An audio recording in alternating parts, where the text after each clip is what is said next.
if you love art and you've always wondered where artists get their inspiration from and how their creative process comes to be, there's one place that you have to check out. And the history of this place has to do with bread. Check it out for yourself. Hey, Adam Kuperstein here at the Bakehouse Art Complex in Wynwood, named by the Miami New Times the best art compound in all of Miami. Why is that? Well, we're going to give you a VIP tour and find out. Right now, I'm joined by the executive director of the Bakehouse Art Complex, Arliss Raymond. Thanks for joining us, Arliss. You're very welcome. I love this spot. I've never been here before, and I just, first off, want to know the name, Bakehouse. How did you get that name? Bakehouse, that's an easy one. We used to be the American Bakeries Company, dating back to the 1920s and 30s. The facility was abandoned going back into probably the mid-80s was when a group of artists that were dislocated from Coconut Grove area started looking for property that they could buy so they wouldn't get the boot again. The facility, as I said, if you start to look around here, we've got the old beams and the structures for when it was an operating bakery. So you used to cook a lot of bread here, now you're cooking up some amazing art. Absolutely. And there are so many different spaces and rooms and whatnot, and it's open to the public too, so people can come on out. Give me an idea of what kind of experience people will have when they come to Bakehouse.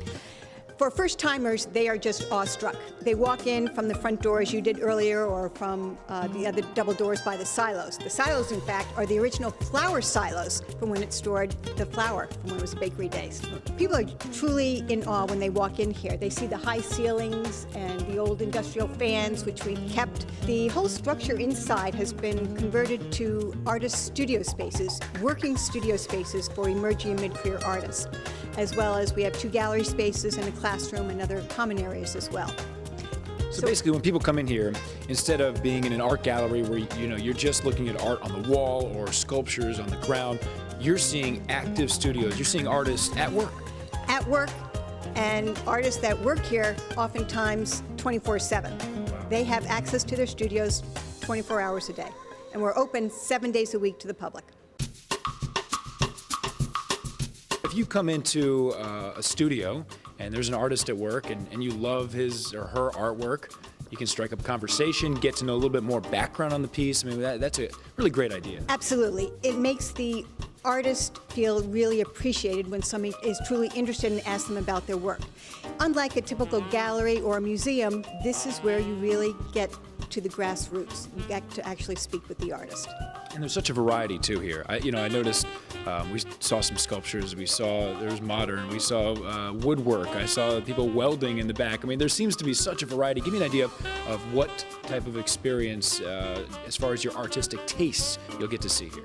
We have more traditional artists that work in landscapes and all the various mediums. We have, as you said, we have painters, we have woodworking, we have welders, we have printers, we have photographers, we have ceramicists.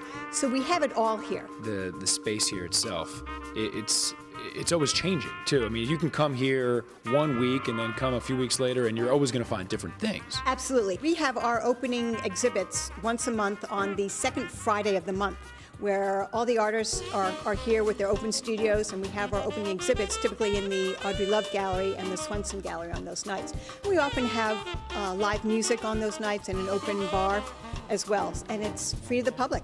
Art and so much more. And you're not just indoors, but I saw there also space outside. What kind of, what's the difference? I mean, I noticed some of the work outside and inside. Is that just people who need to have a little bit more fresh air and space? It's typically artists that work in welding or woodworking, more industrial type of space for them. I'll tell you what, Arliss, this area, Wynwood, has really exploded artistically over the last few years. Have you noticed that also helping the Bakehouse really take off and evolve over even in the recent, maybe the last few months or the last year or so?